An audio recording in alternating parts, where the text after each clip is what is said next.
नमस्कार दोस्तों, आज हम इकाई 1 अध्याय 3 एक चर का द्विघात समीकरण पढ़ेंगे। द्विघात समीकरण या वर्ग समीकरण किसे कहते हैं?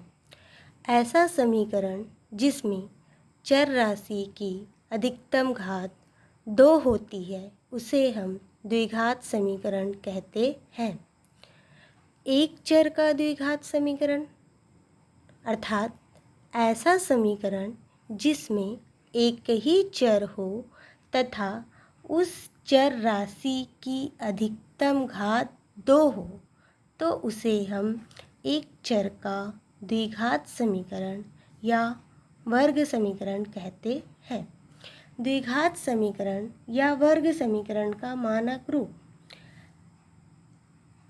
ax वर्ग प्लस bx प्लस c बराबर 0 द्विघात समीकरण का मानक रूप होता है।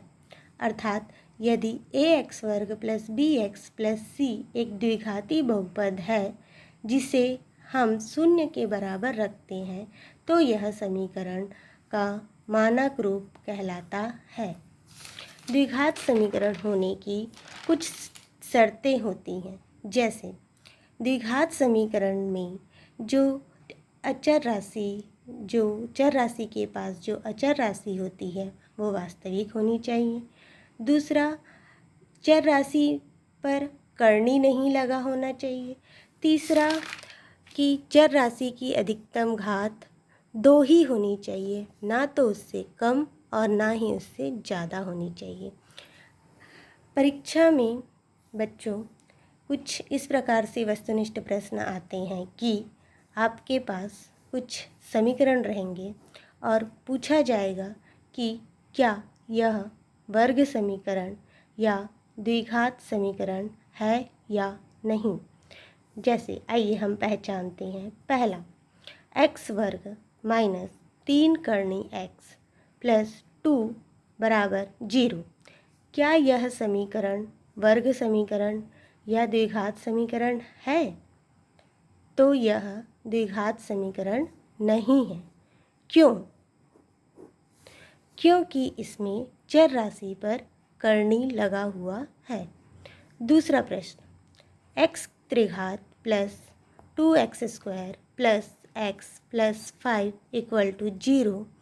क्या यह द्विघात समीकरण है? नहीं, यह भी द्विघात समीकरण नहीं है। क्यों? क्योंकि इस समीकरण की अधिकतम घात 3 है और द्विघात समीकरण होने के लिए समीकरण की अधिकतम घात 2 होनी चाहिए।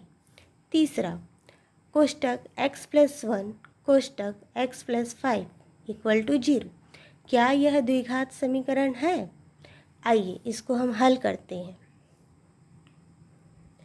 ये x और x दोनों का हम गुणा करेंगे तो हमें x square plus x plus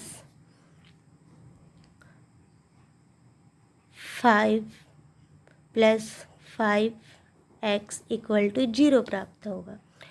तो हम देख रहे हैं कि यहाँ पर समीकरण की अधिकतम घात वर्ग स्क्वायर में आ रही है, अतः यह समीकरण द्विघात समीकरण होगा। आइए अब हम जानें कि द्विघात समीकरण के मूल क्या होते हैं। तो किसी वर्ग समीकरण या द्विघात समीकरण के लिए चर राशि का ऐसा मान, किसी वर्ग समीकरण या द्विघात समीकरण के लिए चर राशि का ऐसा मान जिसके लिए समीकरण के दोनों पक्ष बराबर हों, तो इन मानों को हम समीकरण का मूल कहते हैं। कैसे, आइए जानते हैं। जैसे हमारे पास एक प्रश्न है, x square minus 3x plus 2 equal to 0। अब इसको यदि हम हल करते हैं तो मध्य पद को 2 भाग में तोड़ेंगे। x स्क्वायर माइनस 3x की जगह हम लिख सकते हैं minus 2x minus x plus 2 equal to 0। यहाँ पर हम इसको 2 का जोड़ा बना लेते हैं। इस जोड़े से, पहले जोड़े से हमने इन दोनों में से x कॉमन निकाल लिया तो x कोष्टक x माइनस 2। यहाँ पर हम देखते हैं कि उभयनिष्ठ निकालने के लिए कुछ नहीं है, तो यहाँ पर हम माइनस है, माइनस का चिन्ह लगाएंगे। फिर 1 कुछ नहीं है तो 1 लिखेंगे। कोष्टक x माइनस हमने बाहर ले लिया इसलिए चिन्ह बदल जाएगा, -2 = 0। हम पूरे में से देखते हैं कि पूरे पद से हमारे पास x माइनस 2 कॉमन है, हम इसको बाहर निकाल लेंगे। हमारे पास शेष बच गया कोष्टक में x माइनस 1 = 0। हमारे पास दो कोष्टक में गुणनखंड प्राप्त हुआ, x माइनस 2 x माइनस 1 = 0। इसको हम अलग अलग कर लेते हैं। x माइनस 2 = 0, तो यहाँ हम -2 को पक्षांतर करेंगे तो x = 0 + 2 x = 2। इसी प्रकार दूसरे तरफ दूसरे गुणनखंड में -1 को पक्षांतर करने पर x = 0 + 1 तो x = 1 आता है। यहाँ पर हमारे पास दो x की वैल्यूज़ प्राप्त हुई, 2 और 1। ये x की दो वैल्यू जो हैं 2 और 1, यही वर्ग समीकरण का मूल कहलाता है। और यह समीकरण हमारा कथन था कि द्विघात समीकरण या वर्ग समीकरण में चर राशि का ऐसा मान जिसके लिए समीकरण के दोनों पक्ष बराबर हो, इन मानों को समीकरण का मूल कहते हैं।